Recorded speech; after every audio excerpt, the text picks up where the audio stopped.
Quase. Pastorzão, faz essa oração por ela, né? Quase escapada de casa. Glória a Deus, aleluia. Cobre meus irmãos com a paz do Senhor. Quem que pudesse, coloque de pé, amém? Estenda as mãos ao céu do Senhor nesta noite. Senhor Deus e Pai, neste momento eu te apresento, Senhor, a tua filha que irá ministrar a tua palavra nesta noite. Usa ela, Senhor, conforme o teu querer, conforme, Senhor, a tua vontade, pois preparada, Senhor, já sei que ela se encontra. Por isso eu te peço, Senhor, nos prepara, Senhor, para poder receber, entender tudo aquilo que o Senhor tem para cada um nesta noite. É o que eu te peço, desde já eu te agradeço, em nome de Jesus. Amém, glória a Deus. Paz do Senhor, gente, tudo bem? Amém. Glória ao Senhor. Abra nossas Bíblias. Livro de 1 Samuel, capítulo de número 15, versículo de número 17. Glória a Deus. Enquanto vocês procuram, mantenham as vossas Bíblias abertas. Leremos mais de um texto.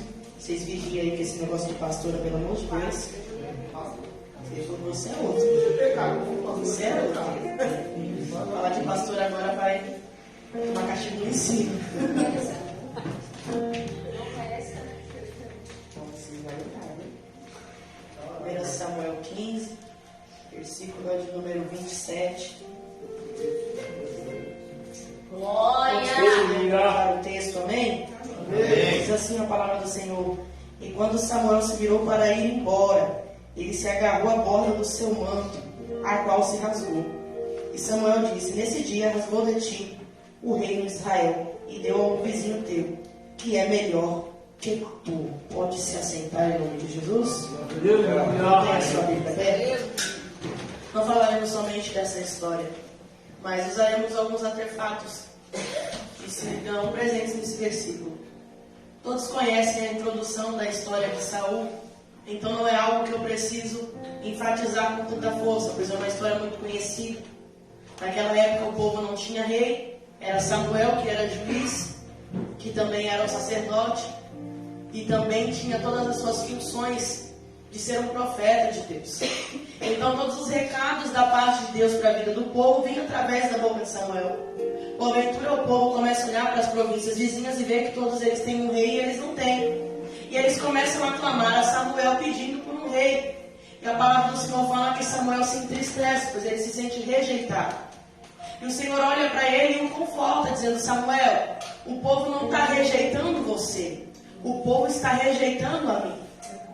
Então o Senhor olha para ele e fala: faça o seguinte, o povo quer um rei, então dê a eles um rei. E existia um homem por nome de Quis, que ele tinha uma criação de jumentas. E ele confia a responsabilidade dessa criação de jumentas ao seu filho Saul, juntamente com o seu servo. Só que o interessante é que no meio desse cuidado, Saul acaba perdendo algumas das jumentas de seu pai. E ali ele se sente preocupado e desesperado. Por quê? Porque ele tinha te dado ali uma responsabilidade. O pai dele tinha entregado algo que não pertencia a ele, mas que estava na responsabilidade dele cuidar e zelar daquilo. Mas o interessante é que Saul também era a vontade de Deus. Também foi escolhido por Deus. Mas o interessante é que desde o princípio, Saul mostra indícios de ausência de preparo. Por quê? Porque se ele não conseguia cuidar de uma criação de jumenta, como que ele iria cuidar de uma nação tão grande como Israel? Ele não teve a responsabilidade de manter aquelas jumentas em um determinado lugar seguras. Irmão, quem aqui entende de roça sabe que quando jumenta empaca, é só palha com fogo para desempacar ela. Porque ela empaca no lugar e não tem quem faça a jumenta sair daquele ambiente. E a jumenta, ela não é um animal agressivo, irmãos. Ou seja, não era nada muito complicado para Saul cuidar. Era algo tão simples, ele não estava sozinho. Ele tinha ali um servo para auxiliar ele nesse cuidado. Mas mesmo assim, ele não teve a capacidade de manter as jumentas seguras, guardadas. Mas ali ele é levantado mesmo com o seu defeito. E não é diferente as nossas vidas. O Senhor nos escolhe, mesmo ciente dos nossos defeitos. Mesmo sabendo que em tal área que determinado não está bom, ainda não está tão maduro, ainda não está tão amadurecido, mas mesmo assim Ele permite. E o interessante dessa palavra é: Saul assume o reino. E no começo, irmãos, tudo é muito simples. A primeira ordem, todo mundo obedece. A segunda ordem, todo mundo obedece. Sabe peão recém-chegado? Até a fábrica ele vai. Por quê? Porque ele precisa ser efetivado. Ele não importa se a ordem que é dada para ele é algo absurdo. Ele faz porque ele precisa. Só que chega um determinado momento que obedecer se torna um sacrifício. Pô, toda hora vai ficar falando na minha orelha. Toda hora tem que ter alguém falando o que eu tenho que fazer. Será que eu não tenho liberdade de fazer no meu reino o que eu quero? E era essa liberdade que Saul não tinha. Por quê? Porque o povo não era de Saul. O povo era de Deus. Então Saul estava preso a uma ordem, a uma ordenança, a uma autoridade que era maior do que a dele. Qual era essa autoridade? Era a autoridade de Samuel e era a autoridade de Deus, porque o povo rejeita Samuel, mas Saul não consegue dar um passo sem se comunicar com Samuel. Adiantou alguma coisa? Samuel continuava governando o povo, só que agora através da boca de Saul. Sabe o que interessante é que vem uma ordem: pega todos os amalequitas, invade a cidade e mata todo mundo. Criança, velho, animal, não é para deixar nada vivo, não é para trazer nada deles para cá. Aniquila. Só que quando ele chega lá, ele captura o rei dos amalequitas, ele traz como um prisioneiro. E ele olha as jumentas, os bois, e ele fala: é bom, vou matar esses animais? Isso aqui dá um sacrifício e tanto. Não, vamos levar. Só que a ordem de Deus foi: destrói tudo. Não é para trazer nada para dentro de casa. Aonde você deixou, aonde você encontrou, é para você fazer exatamente aquilo que o Senhor disse para você. Sabe por que tem crente, pastora Joyce, que perde grandes coisas na presença de Deus? Porque tenta dar um jeitinho aonde não é para dar jeitinho. O Senhor estava olhando para Saul e estava dizendo: eu sei o que o povo de Amaleque vai gerar lá na frente. Mata todo mundo, destrói tudo, e não é para trazer nada com você. Mas ele pega e traz o rei com ele. Lembra de Amã, aquele que se levanta contra Mardoqueu, que é tio de Esther? Sabe da geração que ele é? Ele é da geração dos amalequitas. Sabe o que esse homem vai fazer? Ele vai mandar assinar um decreto que é para matar o povo de Deus. E sabe o que Esther vai fazer? O jejum juntamente com o seu povo, para poder se apresentar para o rei e clamar pela vida do povo. E sabe qual é o pior da situação, presbítero Will? É que o decreto do rei não tinha volta. Ele teve que criar um outro decreto em cima desse decreto. Agora o povo tem direito de se defender. Mas você acha que não morreu ninguém? Está pensando que o que a gente faz lá atrás, irmãos, não vai refletir? Se ele fala: minha vida está uma porcaria, mas o que você fez lá atrás? Ah, mas a minha vida amorosa não dá certo. Mas você já percebeu quantos casamentos você destruiu de lá para cá para você ter que ser feliz? Você nunca parou para pensar? Ah, mas o meu marido me trata mal. Mas é aquele primeiro namorado que você teve quando você tinha 15 anos e você fazia ele de gato de sapato. Você acha mesmo que você não ia colher essa atitude sua? Ah, mas a minha vida financeira não prospera. Ué, a moça do caixa te passou um troco errado, você não teve a honestidade de sinalizar e devolver? E você quer que Deus prospere a tua vida? Irmão, o diabo pega a gente, é isso aqui, ó. É no detalhe. Não fique pensando que pecado e erro é só coisa grande, não. Mas quando você faz uma coisinha pequena, o diabo também entra no meio dessa brechinha pequena. E ele faz essa brechinha pequena se tornar uma brecha tão grande a ponto de que ele possa entrar. Sabe um poema que eu vi esses dias, eu estava estudando, e eu achei muito interessante. Uma mãe estava explicando para o filho o que era dar brecha para o diabo. E olha a parábola que ela usa para ensinar essa criança. Ela fala: filho, certa feita no céu, o diabo sentiu inveja de Deus e queria roubar a sua cadeira. E Deus ficou tão magoado com ele que criou um anjo para expulsar ele de lá. E ele não podia mais entrar no céu porque ele era muito invejoso.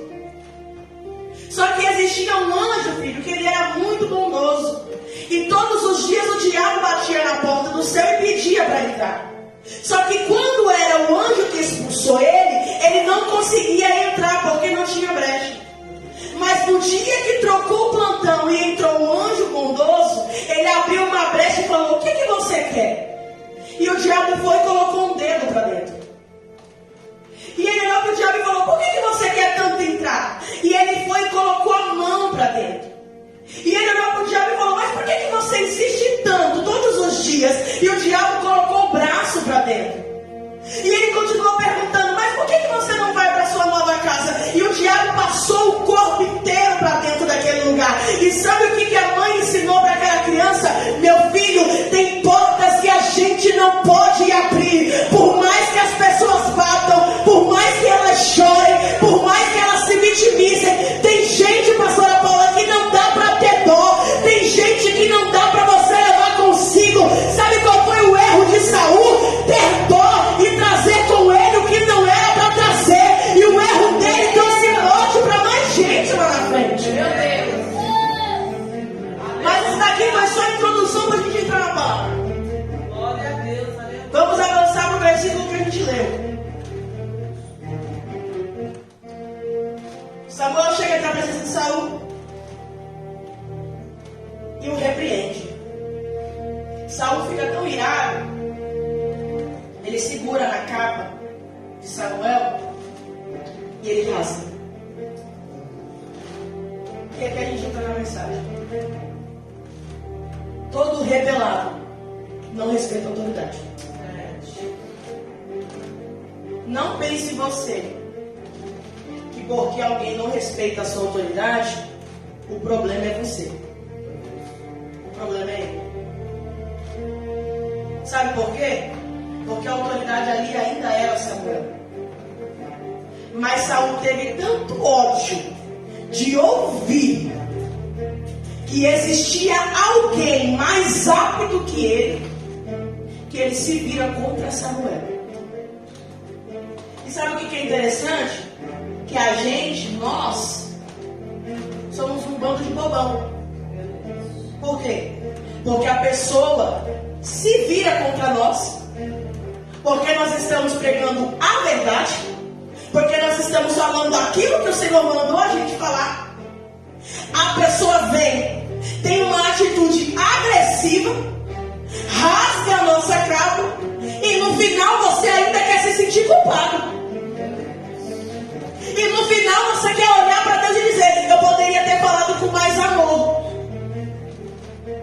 Só que o Senhor estava olhando para ele e estava dizendo: a autoridade que você acha que retirou de Samuel, rasgando a capa dele, você não tirou autoridade nenhuma. Sabe por quê? Porque a autoridade de Samuel nunca teve na capa que ele usava. A autoridade de Samuel nunca teve na túnica que a mãe dele levava de ano em ano para ele vestir na casa de Eli. A autoridade de Samuel estava dentro do coração. A autoridade de Samuel estava repousada sobre os ouvidos. Como assim repousada sobre os ouvidos? Porque quando ele ainda era um menino, dormindo na casa do sacerdote, ao ouvir um chamado, levantou e foi atrás de quem? Da maior autoridade que tinha na casa, que era ele. Mas ele estava velho, ele estava cego, ele passava pano para se vergonhice de ouvir ideias, mas ainda era a autoridade que tinha na casa, mas ainda era o sacerdote que tinha presente. Ah, mas ele já não presta mais, mas é ele que está na casa, e é ele que ele aprende a respeitar. Olha aí, Você acha que só você viu o pecado dela? O pecado dele? Só você sabe que essa igreja está de pé debaixo de prostituição? Não, irmão, não só você que viu, não, todo mundo viu. Deus viu também. Só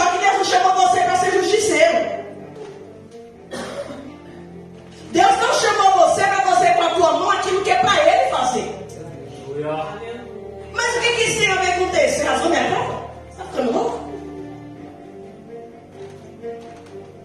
Ele poderia dar de um profeta grandão que tem por aí e dizer: eu te amaldiçoo. Mas ele fala isso? Como você rasgou a minha capa, assim o Senhor rasgou a sua autoridade sobre Israel. Mas sabe o que a capa de Samuel representa? Vai doer, mas vai curar.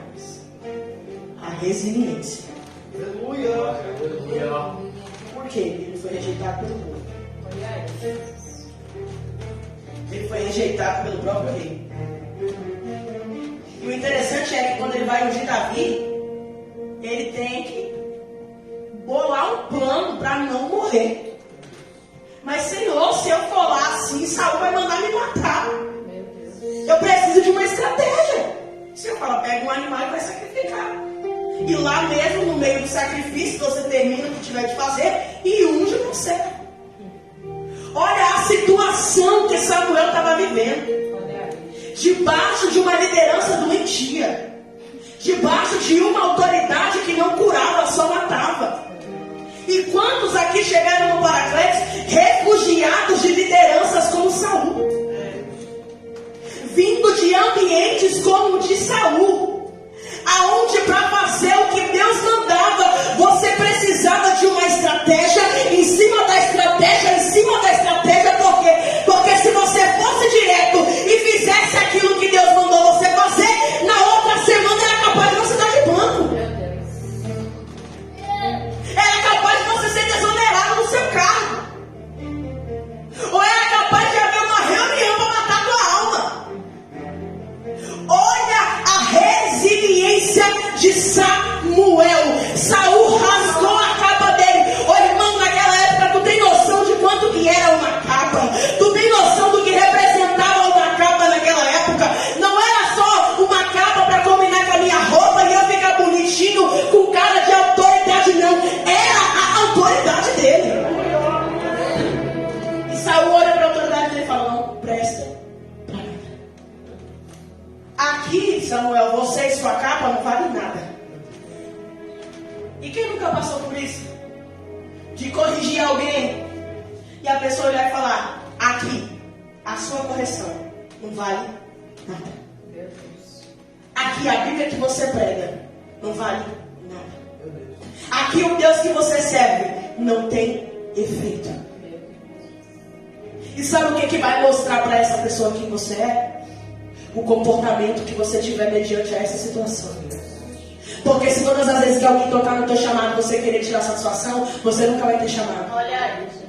Se todas as vezes que alguém levantar uma calúnia, uma fofoca, uma difamação com o teu nome, você querer ir pro Facebook e abrir uma live ou então postar um texto desse tamanho com o nome da pessoa, você nunca vai conseguir manter o teu chamado. Isso é, você está me ensinando a ser besta? Não estou te ensinando a ser besta, porque meu temperamento não é esse. Quem me conhece sabe. Mas uma coisa que eu estou olhando para você e estou dizendo: tem coisas que o céu vai permitir você falar, mas vai falar até certo ponto, vai responder até certo limite. Vai olhar para ele e vai dizer: assim diz quem? Assim diz o Senhor. Da mesma maneira que tu se levanta contra mim, o céu se opõe contra você. E vai fazer o que depois? Vai bater a poeira na sandália e vai sair daquele ambiente. Por quê? Porque já foi exonerado. E não foi exonerado por ninguém, foi exonerado por Deus. É aquele que Deus rejeita, irmão. Você acha mesmo que o diabo quer alguém que Deus rejeita? Ele já tem. Irmão, eu vou a pregação do pastor Cláudio Duarte hoje, eu vi horrores. Ele falando que tinha gente na igreja dele que se o diabo pedisse referência, ele não dava não. Falava: não leva, porque você vai se arrepender. E você acha que na nossa caminhada com Deus a gente não vai encontrar com gente assim no caminho, não? Não, tem gente que eu conheço que olha e fala: meu Deus, por que eu levantei daqui nesse dia? O sangue de Jesus me repreenda, que eu não tinha que ter saído. Para conhecer isso aí? Essa caçamba de nada aí? Mas o Senhor olhou para você e disse: vai fazer o que, minha filha? Se tem uma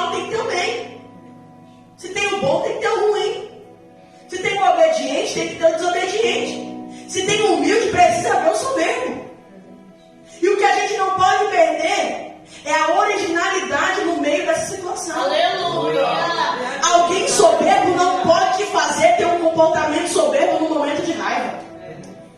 Alguém impaciente não pode fazer você um precipitado num momento de falta de paciência. Alguém com um temperamento complicado não pode fazer você sair do seu temperamento calmo e perder a sua mansidão por um momento de provocação. O que o Senhor quer dizer com isso, missionária? Eu vou explicar para você e na próxima eu desenho. Não responda às afrontas do inimigo contra a tua vida. Ah, mas tocou no meu chamado, mas o chamado é de quem? É seu ou é de Deus? Ah, o chamado é de Deus. Então, se é de Deus, é Deus quem se responsabiliza. Eu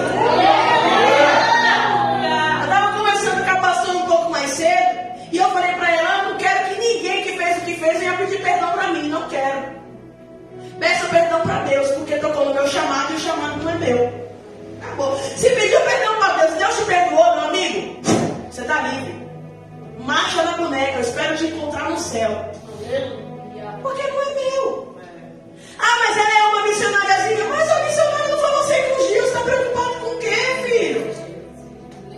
Ah, mas a mensagem do amigão não leva eu para pregar na sua igreja. É simples assim. Ah, mas eu não gosto do jeito que Deus usa ele. Então pede para Deus usar outro. Estou falando com você, que não só tem hoje profeta na casa. Mas se toda vez que alguém tocar no seu chamado, você for perder a tua resiliência, você não vai perder a sua resiliência, você vai perder o chamado. Você vai perder a tua essência, você vai perder a sua identidade, julgando, debatendo, brigando com pessoas que nunca souberam quem são. Glória a Deus. Irmão, sabe aquele ditado popular e mudando? Fruta podre cai sozinha? Ela não cai sozinha não, irmão. É o bicho que cria, come e derruba. Deixa lá. Precisou Davi chegar, pegar Saul e falar: sai do meu trono. Não precisou disso.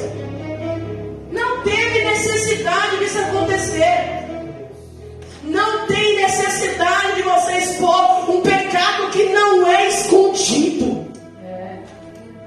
Mas você viu que fulano faz, mas todo mundo viu, irmãos. Meu Deus. Não há necessidade de se expor aquilo que não está em oculto. Não tem mais recâmara secreta dentro desse templo. O pecado é escrachado para todo mundo ver. Ninguém mais tem dúvida. Todo mundo tem certeza. Só que a capa de Saul sendo rasgada e a atitude dele mostra que ele sempre foi aquele menino que ouviu um dia a voz de Deus. Que ele nunca perdeu a essência daquele menino que sabia ouvir e respeitar a autoridade, seja ela certa ou errada. O erro de alguém não pode corromper você, mas também não pode transformar o seu comportamento. Só que agora a gente vai falar de uma capa boa. 2 Reis 2,14. Aleluia. E olha só o que nós teremos aqui.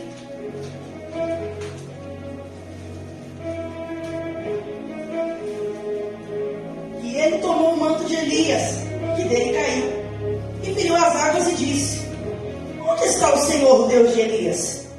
E quando ele também havia ferido as águas, elas se dividiram de um lado a outro. E Eliseu atravessou. Aleluia! Não, essa história aqui você conhece, está mastigada já, né? Gosto direto para a parte que necessita. Eliseu estava ali dando a lado, pastora Joyce. Por quê? Porque ele queria aprender. Irmãos, uma dica que eu vou dar para você, dica do céu, para você aprender. Se você quer ser alguém para Deus, cola perto do crente mais crente que você conhece. Não cola perto dessas carniças, não. Deixa essas carniças para lá. Se você é um crente que quer ter vida de oração, vou te indicar o presbítero Will. Gruda nele, irmão. Porque ele vai ensinar você o que é uma disciplina de oração. Por quê? Porque tem gente que quer crescer em alguma coisa, mas não quer reconhecer, pastor, que alguém é melhor naquilo. E aí ele não quer grudar na pessoa.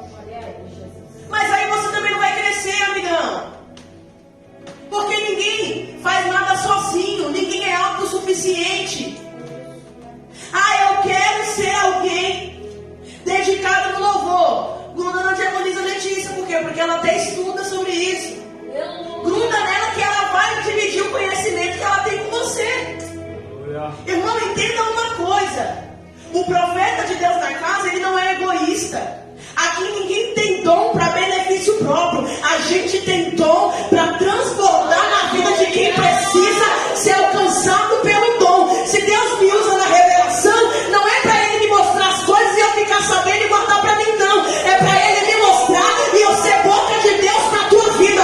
Mas se você quer saber o que é meu oculto, o profundo, o escondido, eu olho para você e falo: o que não tem na casa de profeta, irmão, para revelar o oculto e o profundo e o escondido, tu tem opção para escolher, porque da porta até o altar tem profeta que revela. Escolhe um e gruda nele. É assim que você tem que ser, irmãos.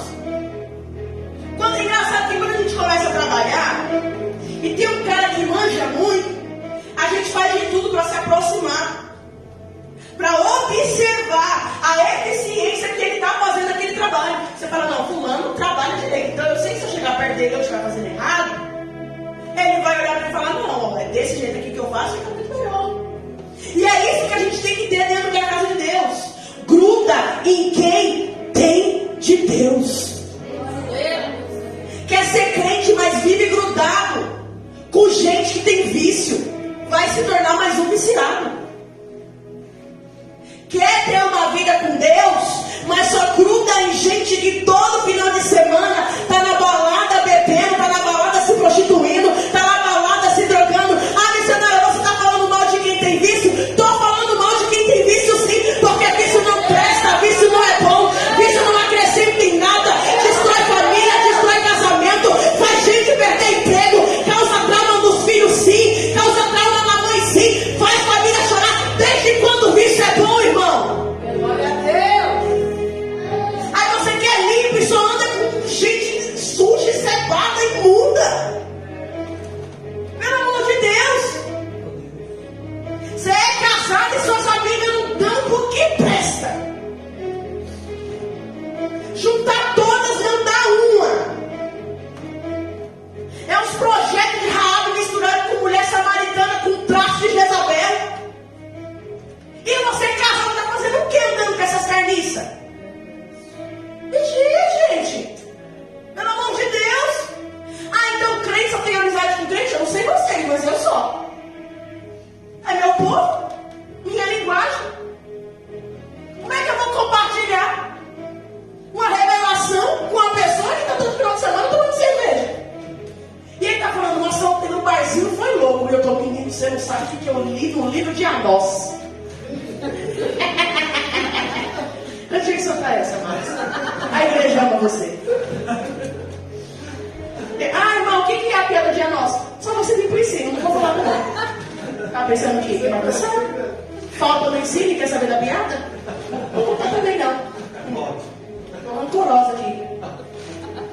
Mas é sério, irmãos, brincadeiras da parte, você tem que entender isso. Se você quer aprender de alguma coisa, você precisa se aproximar da pessoa que mais tem conhecimento daquilo para te oferecer.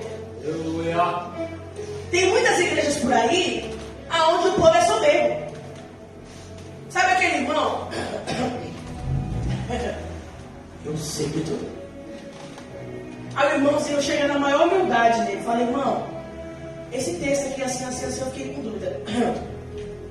Na minha quarta aula de teologia, na faculdade da teologia dos soberbos, na aula de homilêutica, eu desaprendi a decifrar esse texto. E ele fala, e o irmão não entende. Mas sabe o que ele precisa ter dentro dele? A humildade. Por quê? Porque a palavra tem que ser para todos. A gente traz num contexto divertido, mas isso mata muita gente, sabia? Isso aqui é sério que eu estou falando. Por quê? Então quer dizer que o irmãozinho, que ele tem dificuldade de leitura, Deus não vai usar ele? Um dos pregadores que eu mais acompanho pastor Genival Bento, ele não tem leitura, irmãos. Ele aprendeu lendo na Bíblia. Como ele mesmo disse, um negro da roça, que ninguém dava nada, que passava fome, hoje é um dos pregadores oficiais dos Gideões. Mas você não acha que ele nunca passou por isso? De alguém olhar para ele e dizer, mas você é o menor. No meio dos príncipes, quem é você para aceitar? Só que o que você precisa entender é que Deus plantou você numa terra fértil. Deus plantou você numa casa onde aqui não existe disputa de conhecimento. Aqui existe compartilhamentos de conhecimento. Eu sei um pouquinho, o pastor sabe um pouquinho, a pastora sabe um pouquinho, o presbítero sabe um pouquinho. E se a gente juntar um pouquinho que todo mundo sabe, a gente sabe muita coisa junto. A gente tem de Deus sim, mas tem de Deus todo mundo junto. Eu tenho meu ministério individual, eu tenho, mas se eu usar o meu dom como o dom da pastora Joyce, vai se tornar uma potência maior. E se eu usar o meu dom junto com a obreira Dani, também vai ter uma potência maior. Sabe o que você precisa entender na tua vida? Que o ministério também é coletivo. Que quando você divide a ferramenta com alguém, Deus também te usa. A missionária, mas é bíblico de dividir ferramenta? Eu te provo na Bíblia. 2 Reis, capítulo 6. Eles estavam orando e dizendo, o ambiente que nós estamos é pequeno demais. Então eles olham e falam, vamos até o lugar e vamos descobrir um lugar maior. Então um dos servos que não tinha um machado, pega um machado emprestado. E sabe o que é interessante? Ele não tinha para ele, mas ele tinha tanta vontade de trabalhar que ele foi atrás e pegou o emprestado. Irmãos, ninguém nasce sabendo nada. Para com isso. Mas se você tiver força de vontade de aprender, até mesmo quem tem, fica sem, só para não deixar essa vontade morrer dentro de você. Sabe o que eu costumo fazer? Quando eu encontro alguém que tem a necessidade, tem a vontade, mas tem a dificuldade de aprender, eu abro mão do meu tempo de estudo da palavra e eu dou o meu tempo para ele. Sabe por quê? Porque o pouquinho que eu sei está me surpreendendo, está me sendo suficiente para mim. Mas se eu dividir o meu tempo para ele, entenda que eu vou olhar para Deus e dizer, o meu ministério não é um ministério egoísta. O meu ministério é um ministério que deseja o quê? Ver todos crescer no mesmo nível. A capa de Elias fica para Eliseu. E sabe o que a capa dele significa? A sucessão de um determinado a surpreender. Por que um determinado a surpreender? A fala de Eliseu foi, eu quero o dobro. Ele queria surpreender, ele queria o dobro. O Senhor fez 3 milagres, eu vou fazer 6. Quando vê que o negócio é de verdade. Ele fez. Mas sabe por que ele fez, irmãos? Porque ele era alguém determinado. Aleluia! Ele não andava com Elias para curiar. Ele andava com Elias para aprender. E sabe o que é interessante? Tem gente, presbiteriano, que chega para curiar, mas fica tão impactado com o que vê, que troca de ferramenta. Agora ele não quer curiar mais, agora ele quer aprender. Aleluia! E sabe qual é o seu papel? Ensinar. Porque foi para isso que o Senhor te chamou. Para ensinar. Eu vim para mais pobres e necessitados. E eu não estou falando de dinheiro. Eu estou falando de palavra. Estou falando de algo do Senhor. Então entenda, a segunda capa é a capa de um sucessor determinado a surpreender. Só que não para por aí, tem mais capa no negócio. E a próxima capa, Marcos 10:50.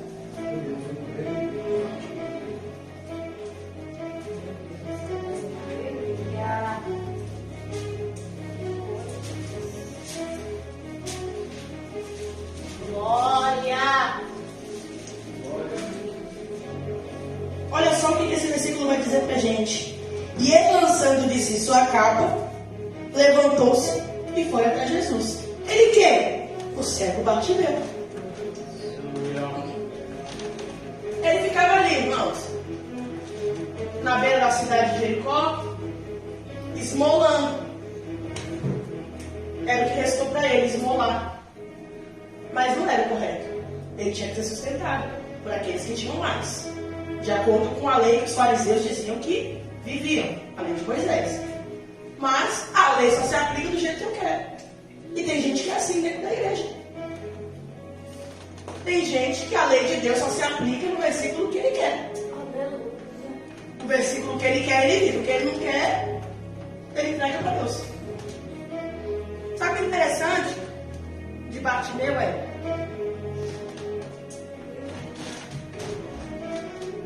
Que ele toma uma decisão na vida. Qual é a decisão? Ele ouve que Jesus está passando. Certo? Ele ouve. Só que Jesus ele não andava sozinho. Jesus, onde ele ia, ele carregava consigo uma grande multidão. Só que a pessoa, quando ela não tem a visão, os outros sentidos dela se aguçam muito mais. Todo cego ouve muito bem, sente muito bem cheiros, perfumes, odores, tem um paladar muito aguçado e o seu tato é muito mais sensível do que o nosso.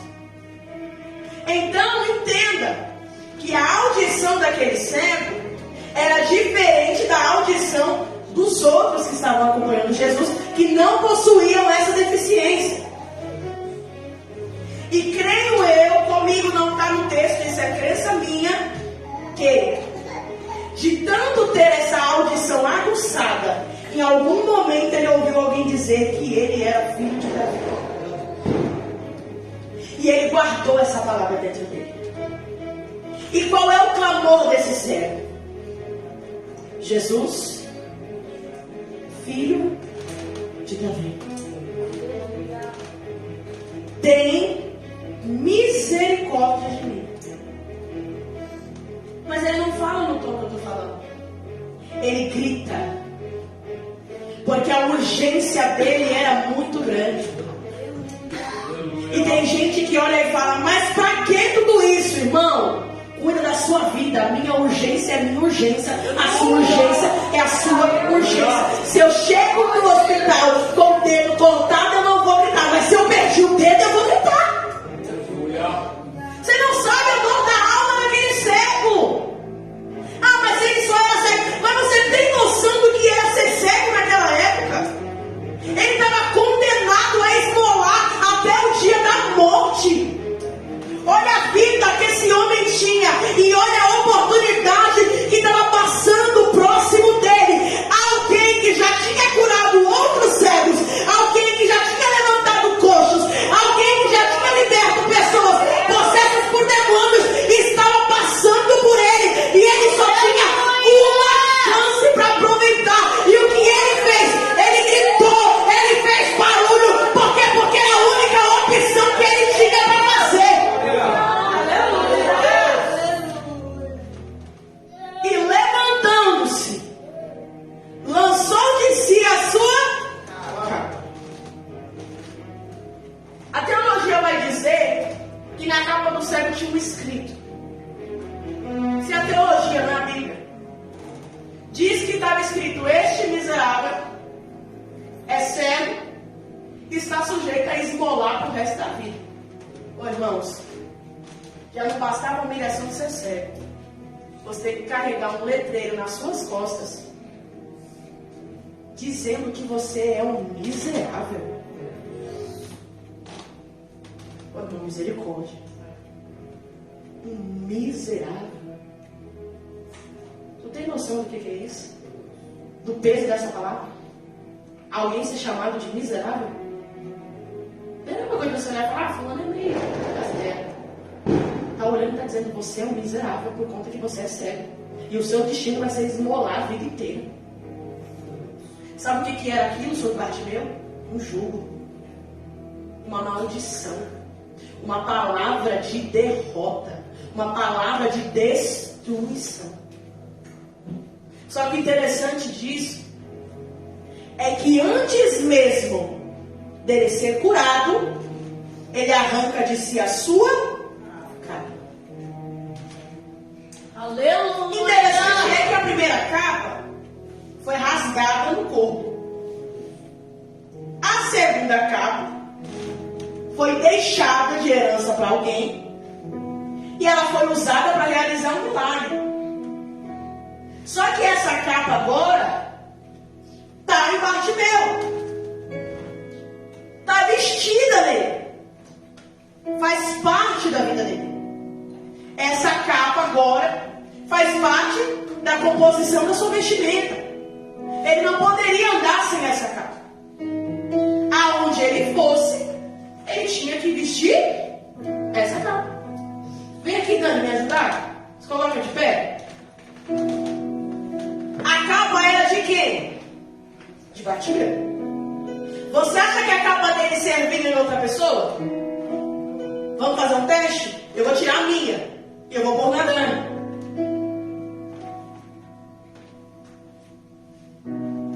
Aleluia. Fecha aí, vê se serve tudo. Ela vai vestir, ela vai ver se é a capa minha. Bartimeu serve nela. Cabe a Dani e a Letícia aqui dentro. Não serve nela. Certo? Por quê? Porque a capa foi feita para Bartimeu. Mas como que a cruz de Jesus, que não foi feita para ele, serviu ele? A cruz não era para ele, irmãos. A cruz era para a gente. Só existe uma pessoa no mundo que tem a mesma medida que você. E essa pessoa derramou todo o seu sangue por amor a sua vida. Ninguém mais tem as medidas exatas igual você. Nem mesmo os gêmeos têm as medidas exatas corporais iguais. Só existe um homem que cabe aonde você cabe, que veste aquilo que você veste. E sabe quem é esse homem? Ele é Jesus de Nazaré. Como assim ele veste o que eu visto? A capa de Bartimeu estava dizendo que ele era um miserável, mas o Senhor estava olhando para ele e estava dizendo: manda trazer ele para mim, porque a partir de hoje ele não é mais um miserável, a partir de hoje ele não é mais um cego, porque hoje eu vou mudar a história desse homem. E Bartimeu, essa capa não te pertence mais. Pega ela e pode jogar no chão. Deixa ela onde você estava, porque vão ter que passar e olhar. Aqui não é a capa de Bartimeu, mas aonde está Bartimeu? Bartimeu agora está vivendo o que ele nunca viveu. Está caminhando como nunca caminhou. Está enxergando o que nunca enxergou. Por quê? Porque ele não teve essa capa.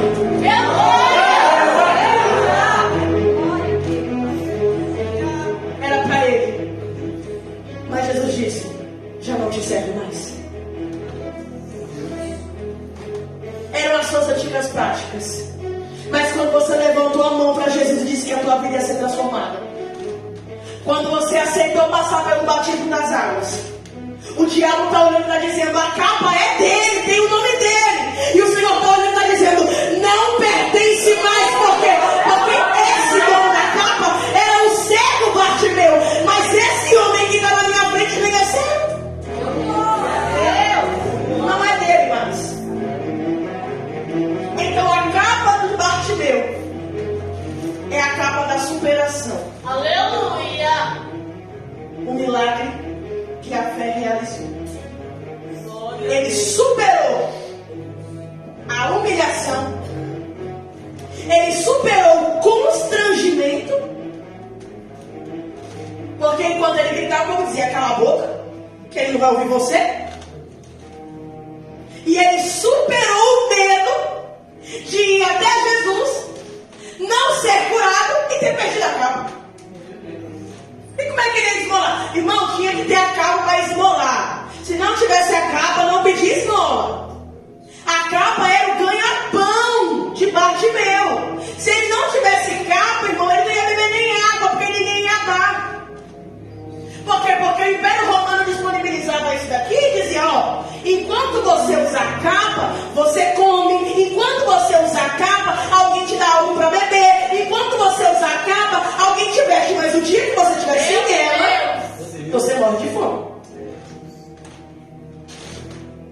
Aí é complicado. Mas a coragem que havia dentro do coração dele é a coragem que tem que habitar dentro do nosso coração todos os dias. Como assim essa coragem? A coragem de ir até Jesus, crendo que vai receber alguma coisa, mesmo que você ainda não tenha a certeza que vai receber. Porque Jesus não olhou para ele e disse: vem que eu vou curar você. Ele olhou e disse: tragam-no até mim. Bartimeu não sabia se ele seria curado ou não, mas a fé que ele tinha era tão grande, a superação que ele tinha era tão grande, ele era tão determinado, tão confiante, tão necessitado de sair daquela realidade, que ele não disse: eu vou deixar essa cama para trás, porque eu vou chegar lá e eu vou estar enxergando, e essa capa não me serve mais.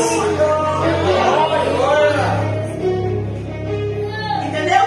A primeira capa, a capa da resiliência. A segunda capa, a capa do sucessor, determinado a surpreender. A terceira capa, a capa da superação dos medos ocultos dentro de você. E agora nós vamos para a última capa. E eu encerro agora. Livro de Atos, capítulo 12, versículo de número 8. Vai dizer assim o texto: e disse o anjo: cinge-te e ata as tuas sandálias. E ele assim fez. E ele lhe disse: lança tua veste sobre si e segue-me. Você conhece essa história? Tem uma salvação no começo dela no culto passado. Quem estava aqui pegou. Pedro estava preso porque Herodes queria ferir e maltratar os da igreja. Mata Tiago a fim da espada. E Pedro fica em aguardo para morrer no próximo dia. Pedro está dormindo, com 4 paternos de soldados ali escoltando. Tinha soldado amarrado nas mãos, tinha soldado amarrado nos pés, tinha soldado solto dentro da cela, tinha soldado do lado de fora. E não era uma prisão de qualquer coisinha, irmão. Ele não estava preso aí numa rei, não. A prisão daquela época era estilo prisão de Alcatraz. Não tinha como escapar. Por quê? Porque Pedro já tinha fugido uma vez. Então, eu olhei esse camarada aí, porque sabe como é que ele é, né? O Deus dele vai fazer alguma coisa aí, ele pica o pé e a gente se lasca. Então ele já estava tendo ali um cuidado com ele. Porque Pedro não era um prisioneiro comum. Como assim não era prisioneiro comum? O parceiro dele é bom, ele vai dormir? Eu ia dormir nesse cara. Falei, sangue nada. Jagão aqui, acabou de. Acordou. Vai comer grama da raiz e ele está dormindo. Eu teria medo. Agora imagina os soldados que estavam do lado de Pedro. Vai ser. Vai dormir mesmo. Melhorou. Se perecer, pereci. Eu disse isso, né? Eu vou ficar acordado aqui, olhando para tua cara. E a gente é muito frustrado, né? Eu não pago a conta de luz, Senhor. Vai cortar. E não dorme. Aí chega mais uma conta de água, Senhor. Quando chegar a terceira, eles cobram por cada primeira. O que eu vou fazer sem água? Aí você abre a despensa. Fala, Senhor. Cuscuz com 40, pai. De novo.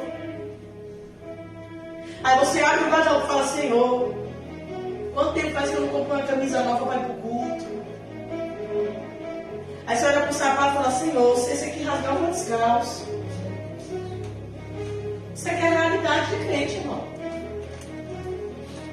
Sabe qual é o sonho de um crente verdadeiro? É ter todo dia uma roupa nova para ir para o culto. Mas não é porque ele quer se exibir para os irmãos. É porque ele quer se sentir bem no culto.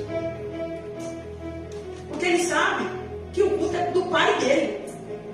E ele não quer chegar na frente do pai dele maltrapilho, surrado. Mas sabe qual que é o problema da geração de hoje? Que acaba ferindo aqueles que não têm as mesmas condições. Que em alguns lugares culto é desfile de moda. Tem culto que você vai, o irmão ele entra a vácuo dentro da calça e ele não pode nem andar muito rápido. Porque senão ele vai e a calça fica. Aí ele anda assim, ó. Desde aqui, ó. É porque foi um sacrifício. Ele teve que passar no açougue antes de ir pro culto. Pra poder entrar na roupa. Tem irmã que a saia dela tá tão curta, a perna da saia dela tá tão aberta, que se ela cruzar as pernas, uma fecha no fim dela. Isso aqui é realidade. A gente enfrenta isso daí nos cultos. Não teve um culto que eu fui que teve uma hora que a carne habitou em mim. Eu parecia um pedaço de bife. Porque eu ria tanto que eu falei, Senhor, não é possível que eu estou vendo uma cena dessa. Mas o interessante da capa e desse texto é que o anjo manda ele se vestir. Aí tem gente que olha para mim e fala, Senhor, não olha para minha roupa, porque ele que vê nu, mas eu não vejo você nu, então se vista. Quem vê você nu é ele. Eu não sou obrigada a ver. Aí quando a gente sobe num altar desse aqui, para falar da prudência da vestimenta, nossa, quadrado, olha, meu Deus do céu, habitolada, velha, religiosa. Eu vou, não, com a minha religiosidade no céu. E preservando a visão dos outros, porque ninguém é obrigado. Só que o problema não está quando a gente está aqui dentro do culto. O problema é quando a gente está fora daqui. Porque no ambiente do culto, você não vai vir aqui para o culto com a bermuda de jogar bola, a regata do Santos, da época que o Pelé era adolescente, né? Você não vai vir assim para o culto. Vai falar, não, vou pôr pelo menos uma calça ou uma camiseta, né? Pô, tô pago. Só que o interessante é que lá de fora, as pessoas vão esperar encontrar você igual você está no culto. Esse é o perigo. As pessoas não vão imaginar encontrar missionário lá fora de maiô. Não vai esperar. Mas tem umas blusinhas que as menininhas colocam que mais parece um maiô. O irmão não vai esperar encontrar você com aquele shortinho do Zagalo. Sabe aquele shortinho do Zagalo? Bonitinho. Ele não vai esperar. Mas e se ele encontra você lá desse jeito? Irmão, o que você faz da tua vida? Onde é que você... Me fala, onde é que você se enfia para se esconder? Tu já pensou que vergonha? Que coisa horrorosa. Sai do pecado, Pai do Senhor, pastor, e você, meu Deus, eu não ia nem descer do carro. Por isso que eu vim desse jeito. Aí o Senhor olha para você e falou, foi imprudente. Eu falei para você se vestir. Por que você não se vestiu? Por que, irmãos? Ah, mas o que isso tem a ver com o texto? A capa de Pedro é a identidade dele. Como assim era a identidade dele? Você anda com ele. Eu? Irmão, o negócio está estranho aqui, ó. Vamos ver o outro. Eu não ando com ele. Anda sim. Eu vi você junto com ele. Não, não sou eu. Não, é você sim, que você fala igualzinho a ele. Não, não sou eu. Sabe por que é você? Porque até a sua roupa é parecida com a dele. É isso que acontece com Pedro. A sua capa também era a sua identidade. Por quê? Porque a roupa que eles usavam era padrão. A túnica padrão. Todo mundo tinha a túnica ali, o sentido tal, não tinha. Mas o que diferenciava eles era a capa que eles carregavam. O que era que diferenciava Bartimeu dos outros deficientes que pediam esmola? Era o que estava escrito atrás da sua capa. Porque estava escrito a sua deficiência. Esse aqui é um cego. Esse aqui é um coxo. Esse aqui tem a mão ressecada. Era na capa que estava a identidade e a característica de quem a possuía. Será que o problema realmente é a capa? Porque a capa denuncia só quem você é. Então o problema não é só a capa.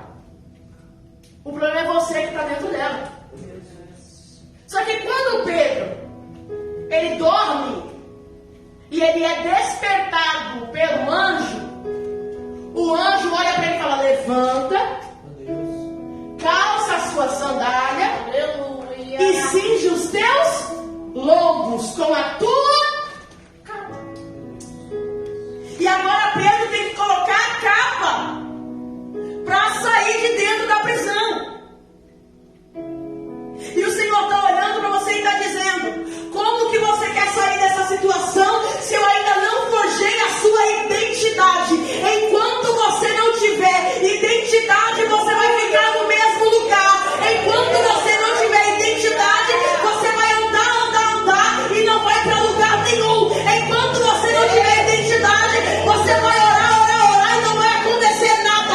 Enquanto você não tiver identidade, você vai buscar e sair vazio. Por quê? Porque você não tem uma identidade de servo, uma identidade de alguém que se parece com ele, a identidade de alguém que fala como ele, a identidade de alguém que se veste como ele, a identidade de alguém que foi escolhido por ele, a identidade de alguém que foi tocado por ele, e a identidade de alguém que recebeu uma promessa da parte de quem? Da parte dele. Lembra da crucificação? Quando Jesus ressuscita, ele vai caçar Pedro. Pedro está nu fazendo o quê? Nadando. E o Senhor espera Pedro fazer o quê? Pôr a roupa. Ah, então se eu estiver no banho, o Senhor vai falar comigo? Vai, para de ser mesmo. Vai de loucura. Mas eu estou falando que se você estiver incomposto, fora do ambiente, dificilmente as pessoas vão te confundir com ele. Meu Deus. Mas quando eu falo de vestimenta, eu não falo só da prudência no se vestir. Mas eu também vou falar acerca do comportamento. Porque, irmão, aonde você chegar, você tem que ser reconhecido como crente.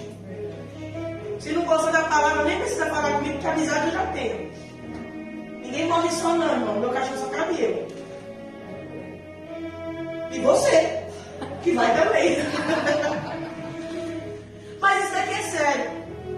Como que você chega num ambiente e as pessoas não reconhecem que você serve a Deus? Meu irmão, não dá, né? Você tem que chegar no lugar do tratamento e crente. Isso mesmo, lá vem eu, o crente. Aleluia. Irmão, sinta-se elogiado. Quando alguém estiver perto de você e fazer piada que pastor rouba, porque ele está fazendo para te incomodar, porque ele sabe que você é crente. Isso não é uma afronta para você, isso é um elogio. Sabe por quê? Porque se ele achasse que você era um qualquer, ele ia puxar um assunto mundano qualquer, ele ia falar de um assunto paralelo qualquer. Mas quando ele está tentando ferir a tua fé, é porque a identidade que você carrega está descrevendo a fé que você possui. Só que a capa de Pedro tem dois nomes. Primeiro, é a capa da identidade. E segundo, é a capa do livramento. Porque depois que ele veste a capa, se coloca de pé, as cadeias começam a ser abertas pelo anjo e Pedro começa a caminhar em direção à sua liberdade. Por quê? Porque ele já aprendeu, quando Jesus encontrou com ele na beira daquela praia, que ele não podia estar nu por aí, pastor Joyce, porque ele carregava com ele uma identidade. Então agora que Pedro já tem uma identidade, Pedro vai passar pelo estágio do livramento, aonde o anjo olha para ele e fala: Pedro, coloca a tua capa. Por quê? Porque agora você está prestes a se tornar um homem livre.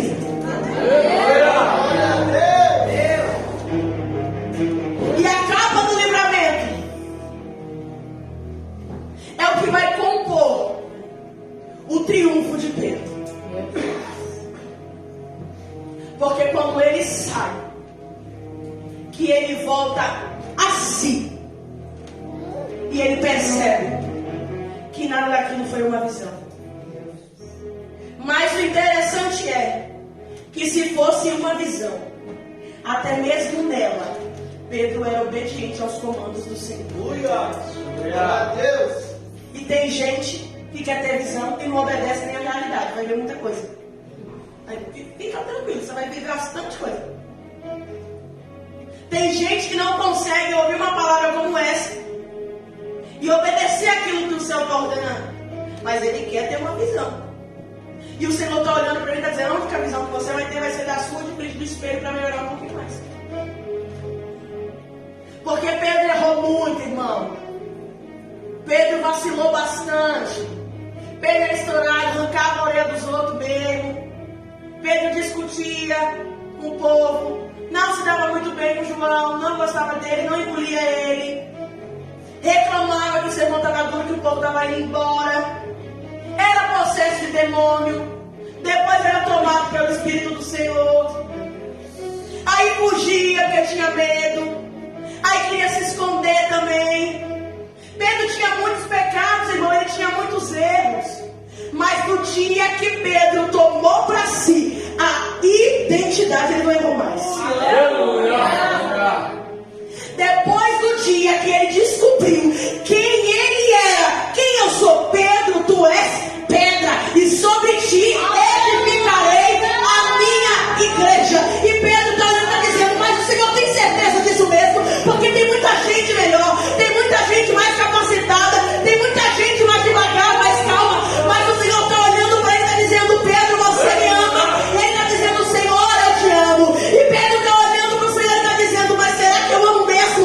Eu amo, eu tenho certeza. Porque se eu não amasse, eu não teria passado por tudo que eu passei e ainda estou aqui. E o Senhor está olhando para Pedro e está dizendo: Pedro, te pergunto mais uma vez, você me ama? E Pedro responde: Senhor, eu te amo. E olha que eu traí lá atrás, meu Deus, eu menti, eu neguei o teu nome, mas eu te amo tanto que eu ainda estou aqui na tua frente. E o Senhor olha para ele e fala: Pedro, eu vou te perguntar pela última vez, você me ama? E ele olha e diz: Senhor, eu te amo tanto que eu estou disposto a fazer qualquer coisa por você. Então o Senhor olha para ele e diz: Pedro, se tu me amas, apacenta as minhas ovelhas. E sabe o que Pedro está fazendo na prisão? Ele está preso por quê? Porque ele fundou o quê? O ambiente para apacentar as ovelhas. Se coloca de pé.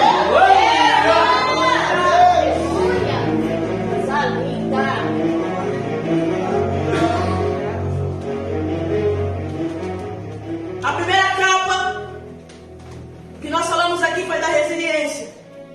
A segunda capa foi um sucessor determinado a surpreender. A terceira capa foi a capa da superação dos medos ocultos. E a última capa que nós estamos entregando hoje é a capa da identidade que te concede o livramento. Caminhamos para o final agora. Coloque a mão sobre o seu coração. Aleluia. E você vai olhar a Deus e vai dizer: Senhor, será que eu preciso ser mais resiliente quando alguém tocar na minha capa? Senhor, será que eu preciso ser determinado a suceder algo que o Senhor entregou para mim?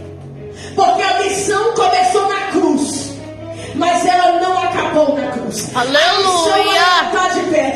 Então seja determinado a suceder e surpreender. Como assim surpreender, missionária? Isso é bíblico, porque em meu nome fareis obras maiores. Então seja determinado a surpreender o céu com a sua determinação e assustar o inferno com a sua determinação. Meu Deus. A terceira capa é aquela que vai mexer aqui, no seu interior. Aleluia. Que vai mexer nos seus medos mais ocultos e sombrios. Que vai mexer no trauma, sabe? Onde mexe, onde a gente esconde. É essa capa. Só que a última capa te traz uma identidade e lhe concede um livramento. Enquanto você ora aí no seu lugar, a palavra do Senhor fala: analise esse homem a si mesmo. Você vai se autoanalisar. Aleluia. E você vai perguntar ao Senhor: qual é a capa da tua vida hoje? Porque se for necessário você suportar, suporta. Se for necessário você receber algo de alguém que já foi, receba. Se for necessário você tirar a capa, tire. Mas se for necessário você vestir ela, vista. Vamos orar ao Senhor, porque a oração é o fundamento ajuntamento daqueles que querem mudança. E quem não quer mudança não ora. Meu Deus. Mas aquele que quer mudança, ele mantém uma vida de oração. Senhor Jesus, Pai, eu te apresento aqui o teu Pai, em povo. nome de Jesus, Senhor. Meu Deus, a tua igreja e os teus Senhor, filhos. para adorar ele. Pai, não conheço o secreto interior deles, mas o Coloca, Senhor é o Senhor, Deus que as tuas conhece. mãos, Pai, Porque o sobre Senhor é o dono de cada um deles. Senhor, coloca o teu Pai, eu quero pedir que o Senhor entre agora, meu Deus, no psicológico do teu povo. Entra dentro do coração. Pai, sonda, Senhor Jesus, esse pensamento. Recebe, meu Deus, este clamor. Pai, sinaliza, meu Deus, aquilo que o teu filho precisa hoje. Pai, mostra para ele o que é que ele precisa fazer. Pai, dá um direcionamento sobre a vida dele nessa noite. Pai, não permita que o teu povo saia daqui. Meu Deus, que o teu povo saia desprotegido. Ou que o teu povo saia carregando um fardo que não pertence. Quebra, Senhor Jesus, todo jugo sobre a vida do teu povo, Deus. Eu entrego, Senhor Jesus, esta casa. Entrego este povo, meu Deus. Pai, debaixo dos teus cuidados. Porque o Senhor é o Senhor desta nação. Aplauda o nome do Senhor.